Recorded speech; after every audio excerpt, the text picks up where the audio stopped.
Citoyennes, citoyens, bonjour. Aujourd'hui, nous allons revenir sur les deux lancements de folie de vendredi dernier, la New Glenn et le Starship V2. On verra que pour l'un comme pour l'autre, il y a du bon et du moins bon. On fera ensuite un tour du côté de Stockspace qui s'offre les moyens de ses ambitions et d'Ariane Group qui avance sur Ariane 6 et les lanceurs du futur. On finira avec un drôle de comportement d'un trou noir supermassif qui a été surpris en train d'avaler une naine blanche. Allez, c'est parti, générique.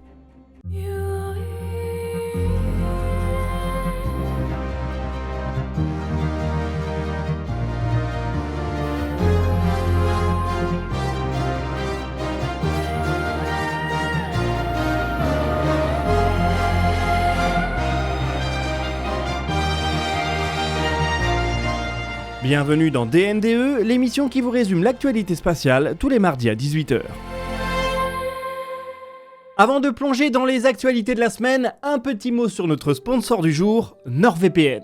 Je crois qu'on passe tous une partie de plus en plus importante de nos vies en ligne. Notre travail, notre vie sentimentale, nos impôts et même nos idées laissent des traces sur Internet. Ces données sont souvent exploitées à des fins commerciales et revendues aux quatre coins du net. NordVPN vous offre un outil pour regagner de la confidentialité. Un VPN crée un tunnel chiffré de bout en bout qui va donner l'impression que vous vous connectez d'un autre emplacement, d'un autre pays, voire d'un autre continent.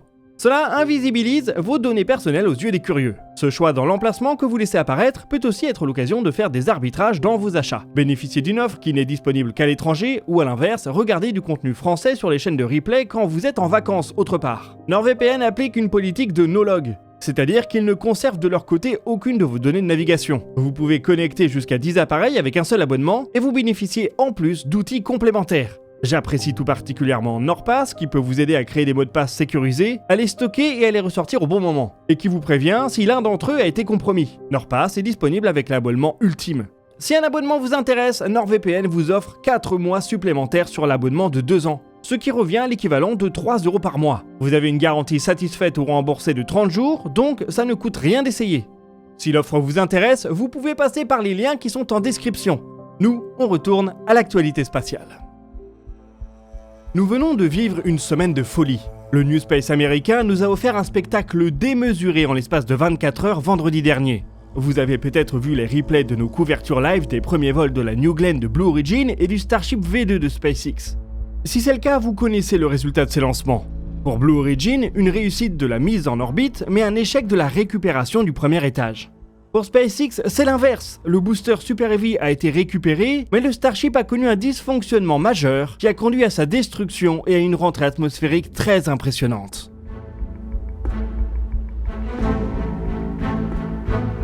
Maintenant que le week-end est passé et que la pression est retombée, prenons quelques instants pour nous intéresser aux conséquences de ces résultats mitigés.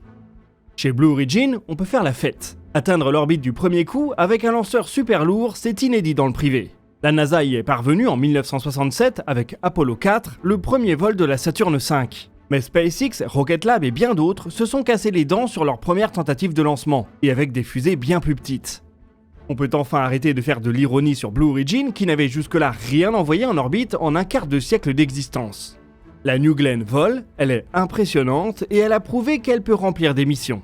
Toutefois, si Blue Origin veut faire la course avec SpaceX, la réutilisation n'est pas une option.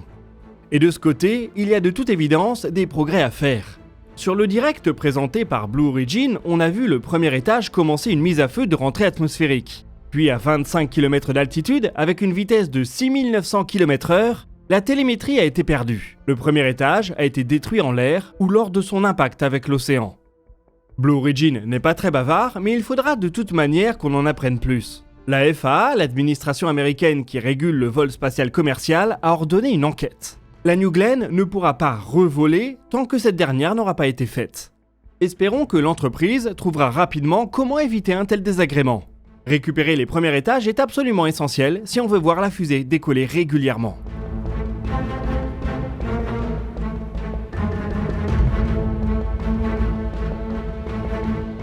Personnellement, j'ai également été surpris par la lenteur avec laquelle la New Glenn a quitté son pas de tir. On avait l'impression qu'elle avait du mal à s'arracher du sol. Blue Origin a peut-être voulu y aller doucement sur cette première tentative sans pousser les BE4 au maximum de leur poussée. Là aussi, pas de commentaire officiel. Ce qui est certain, c'est que le spectacle est extraordinaire. Reste à espérer que l'entreprise parviendra à boucler son enquête et à remettre une fusée sur le pas de tir sans trop de délai.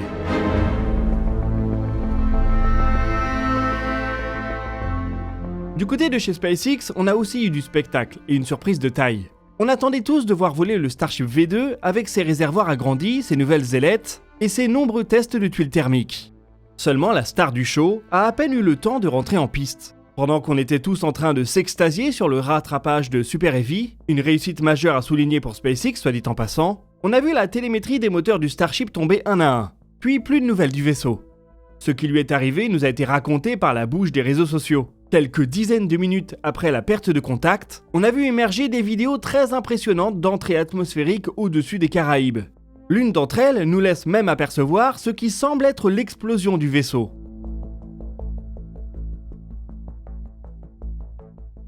Contrairement à Blue Origin, SpaceX n'hésite pas à communiquer sur l'incident avant même la conclusion d'une enquête officielle.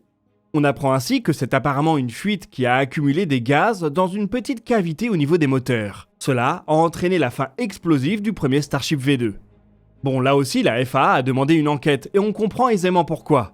Des avions ont dû être détournés. Sur certaines vidéos, on peut voir des familles paniquées qui se demandent si le ciel leur tombe sur la tête. Il s'en est fallu de peu pour que les débris arrosent la République dominicaine et Puerto Rico. Au moins, on a là un exemple frappant de pourquoi on préfère faire passer les trajectoires de fusées au-dessus d'océans ou de déserts.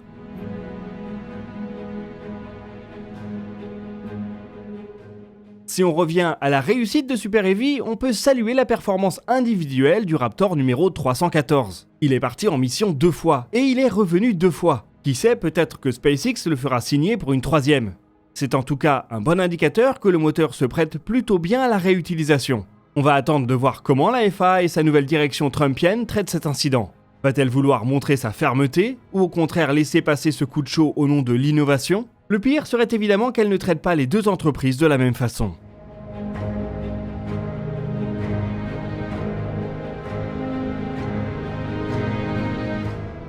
Qui pourra rejoindre un jour SpaceX et Blue Origin avec des lancements aussi impressionnants ?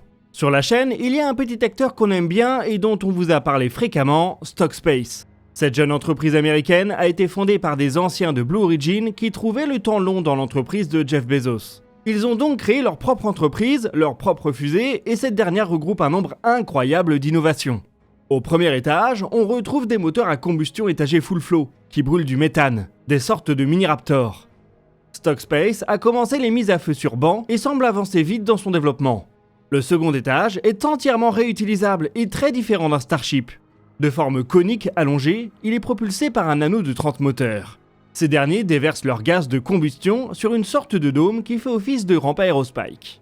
En phase de rentrée atmosphérique, ce dôme sert de bouclier thermique. Il est refroidi par une circulation des ergols.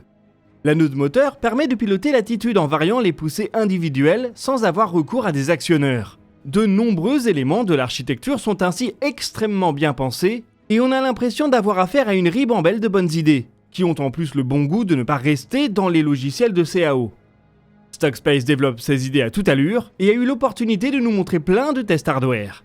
Ces efforts séduisent apparemment d'autres acteurs que nous, autrement plus importants puisque Stockspace a annoncé le 15 janvier avoir levé 260 millions de dollars supplémentaires. L'entreprise approche ainsi le demi-milliard de dollars levés depuis sa création. Cette somme va permettre de finaliser le développement de Nova, la première fusée de Stockspace, et d'aménager l'ensemble de lancement 14 à Cap Canaveral.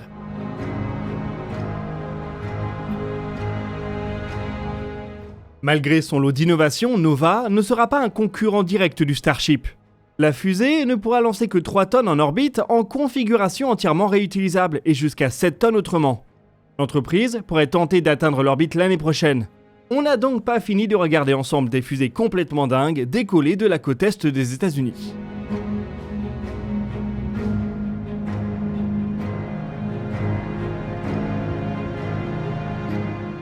En Europe, on s'apprête également à démarrer 2025 en grande pompe avec le 2e lancement d'Ariane 6. Il sera particulièrement important pour la France puisqu'il s'agit de mettre en orbite un satellite espion. Le lanceur européen doit ainsi prouver qu'il est l'outil idéal pour préserver l'indépendance spatiale du continent. Les étages de la fusée et sa charge utile sont arrivés en Guyane et sont en train d'être assemblés. Les équipes d'Ariane Espace ont maintenant un peu d'expérience avec leur nouveau lanceur et les opérations devraient donc avancer à bon train. On n'a pas encore de date de lancement précise, mais sauf surprise majeure, on ne devrait pas avoir besoin d'attendre trop longtemps.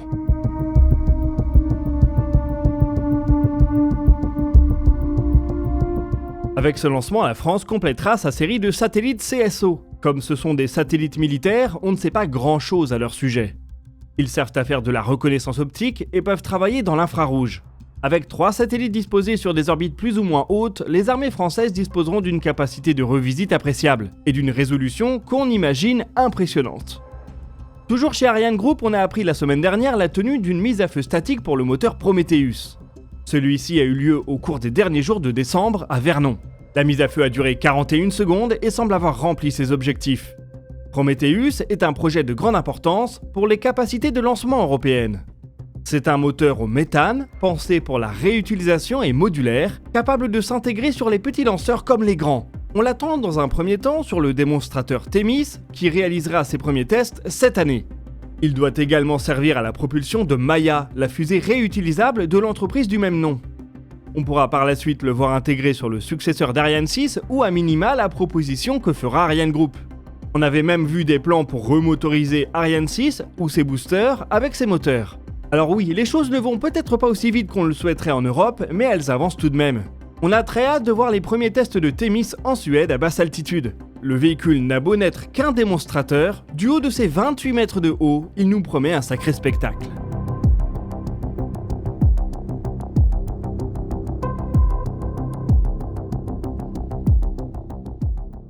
Allez, on va finir ce DNDE avec un peu d'astronomie pour parler des trous noirs. Ces objets étaient à peine concevables il y a un siècle et on sait aujourd'hui qu'ils existent pourtant. Un trou noir, c'est un point de l'espace-temps qui a accumulé une telle densité qu'il produit un puits gravitationnel dont la vitesse de libération dépasse celle de la lumière.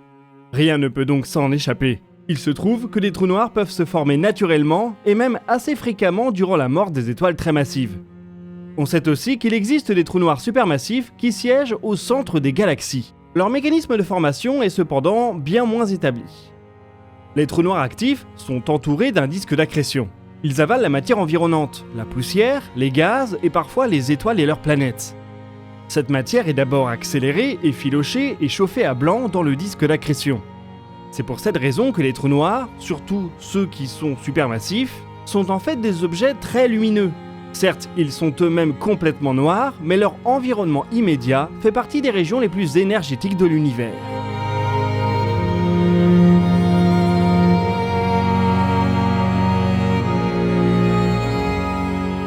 Il reste donc encore difficile de modéliser ce qu'il se passe dans un disque d'accrétion. Et nous ne sommes pas à l'abri de quelques surprises. Depuis quelques années, un trou noir supermassif est particulièrement surveillé.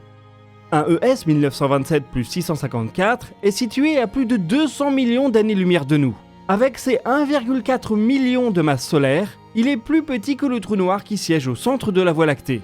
Cela ne l'empêche pas d'être plutôt actif. En 2018, il a connu une période d'émission soutenue, avec une luminosité croissante en lumière infrarouge, visible et ultraviolet, signe que quelque chose était en train de se passer. En 2021, il est revenu à la normale, mais mi-2024, les astronomes ont eu une surprise de taille. Ils ont pu voir en direct des jets se former. C'était la première fois qu'une telle observation a pu être faite. S'étendant des deux côtés du trou noir, il faisait alors une demi-année-lumière de longueur. L'activité étrange de 1 ES 1927 plus 654 ne s'arrête cependant pas là. Entre 2022 et 2024, des chercheurs se sont rendus compte que le trou noir montrait des variations extrêmement rapides de sa luminosité en rayons X. Toutes les quelques minutes, celle-ci augmentait ou diminuait de 10% environ. Ils ont interprété ça comme une naine blanche, un cadavre compact d'étoiles qui graviterait à l'intérieur du disque d'accrétion. Ils ont alors pu suivre sa lente descente vers les ténèbres. La période de la naine blanche a d'abord été estimée à 18 minutes. Puis, au fur et à mesure qu'elle tombait vers le trou noir, elle est descendue à 7 minutes. On se serait attendu à ce que cette période continue de diminuer jusqu'à ce que l'étoile soit spaghettifiée et avalée par le monstre cosmique. Mais non, une fois arrivée à 7 minutes, la naine blanche a stabilisé sa période. C'est comme si elle avait été arrêtée dans sa chute, ce qui a drôlement surpris les observateurs du trou noir. Il y a cependant une explication qui semble émerger. Alors que la naine blanche arrive à une distance très proche du trou noir supermassif, celui-ci peut commencer à lui substituer de la matière. C'est un comportement qui a déjà été modélisé pour les couples de naines blanches qui s'apprêtent à fusionner. Le vol de matière compense en quelque sorte l'énergie perdue par onde gravitationnelle, stabilisant ainsi la naine blanche dans sa chute. Du moins pour un temps. La petite étoile s'achète ainsi un répit avant de passer en pièces détachées l'horizon des événements.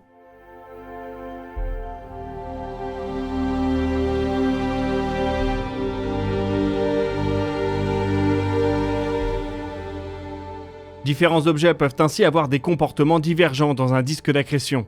L'étude des trous noirs supermassifs va pouvoir bénéficier de l'entrée en service d'instruments comme LISA au cours de la prochaine décennie. Ces interféromètres spatials géants devraient pouvoir capter des ondes gravitationnelles de basse fréquence, et notamment celles qui sont produites par des fusions de trous noirs supermassifs. Cela devrait aider à comprendre comment ces géants se forment, et il sera peut-être également possible de voir les ondes gravitationnelles émises lorsqu'ils consument des objets bien plus petits qu'eux, comme des naines blanches.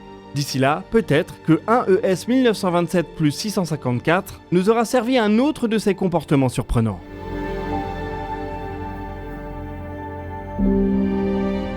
Et nous voilà arrivés au bout de cet épisode de Dernières Nouvelles des Étoiles. Je vous rappelle que vous pouvez bénéficier de 4 mois supplémentaires pour l'abonnement de 2 ans à NordVPN en passant par le lien qui est en description.